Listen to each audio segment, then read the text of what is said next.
ఉపా చట్టమా? అదేదో ఉప్మా చట్టం అని ఎందుకు కేసు పెట్టారంట ఎవరో ఒక ఆయన. ఉపా చట్టాన్ని ఉప్మా చట్టం అన్నారంట. అనరా మరి? ఉపా చట్టాన్ని ఎక్కడ పెడితే ఎక్కడ కావాలో అక్కడ పెడితే దాన్ని ఉపా చట్టం అంటారు, లేకపోతే ఉప్మా చట్టం అంటారు. చట్నీ లేని ఉప్మా చట్టం అది. రావణ్ అనే వ్యక్తి మీద పెడతారా? పెట్టి ఆయన తీసుకెళ్లి రిమాండ్లో పెడతారా? దాన్ని ఉప్మా చట్టం అంటే మళ్ళా కేసు పెడతారా? బుద్ధుందా? నాకు అర్థం కాలేదు. ఏమండి ఉప్మా చట్టం కాక ఏం చట్టం అది? పలావ్ చట్టమా? నాకు అర్థం కాలేదు.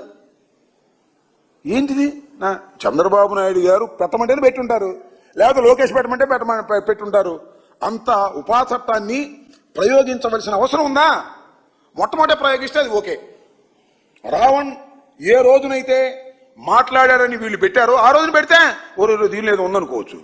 ఒక కేసు పెట్టారు, బెయిల్ వచ్చింది. ఇంకో కేసు పెట్టారు, బెయిల్ వచ్చింది. ఇంకో కేసు పెట్టారు, బెయిల్ వచ్చింది. ఇంకో కేసు పెట్టారు, బెయిల్ వస్తుంది. అరే బెయిల్ వస్తుందే, ఈ బెయిల్ రాకుండా చేయాలంటే ఏం చేయాలంటే పైనుంచి దించారు ఉప్మా చట్టాన్ని, అదే ఉపా చట్టాన్ని. అది తీసిపెట్టి తీసే లోపల అన్నారు. ఏంది ఇది? అర్థం కావట్లా?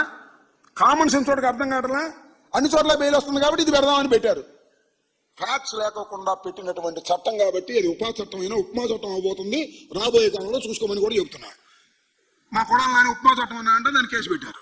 ఎన్నిసార్లు పెట్టుకున్నారు కేసు? నాకు అర్థం కాదా? సో ఇంకోటి కూడా చెప్తున్నారు, రావణ్కి మీకేం సంబంధం? మీరెందుకు రావణ్తో ఆర్గ్యూ చేస్తున్నారు? చేస్తాం. రావణ్కి మాకేం సంబంధం లేదు. రావణ్ ఐడియాలజీ వేరు, మా ఐడియాలజీ వేరు. నేను ఇంకోటి కూడా చెప్తున్నా, జగన్మోహన్ రెడ్డి గారిని ఎయిర్పోర్ట్ దగ్గర రావణ్కు సంబంధించినటువంటి ఒక టీంలో పనిచేస్తున్నటువంటి ఒక లేడీ వెళ్ళి జగన్మోహన్ రెడ్డి గారిని అడిగింది. ఆమె ఇప్పుడు గమన అనుకుంటా అడిగింది, అయ్యా మమ్మల్ని చంద్రబాబు నాయుడు గారి ప్రభుత్వం దారుణంగా కేసులు పెడుతుంది, అన్యాయంగా పెడుతుంది, అక్రమంగా పెడుతుంది, సార్ మీకు సహాయం కావాలంటే అమ్మ నేను లీగల్ ఎయిడ్ ఇస్తానని చెప్పాడు. ఎవరో మాకు తెలియదు, ఆయన తెలియదు. లీగల్ ఎయిడ్ ఇస్తాను, అక్రమంగా అన్యాయంగా పెడితే వీఆర్ గివింగ్ లీగల్ ఎయిడ్ అని చెప్పాడు జగన్మోహన్ రెడ్డి గారు. Yes, we are believing.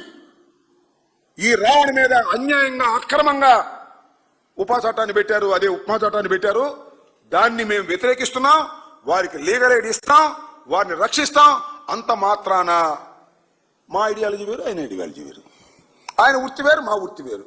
మరొకటి చెప్తున్నా, రావణ్ తెలుగుదేశం అపోజిషన్లో ఉన్నప్పుడు, మేము అధికారంలో ఉన్నప్పుడు చంద్రబాబుకు అనుకూలంగా మమ్మల్ని దూషించాడు.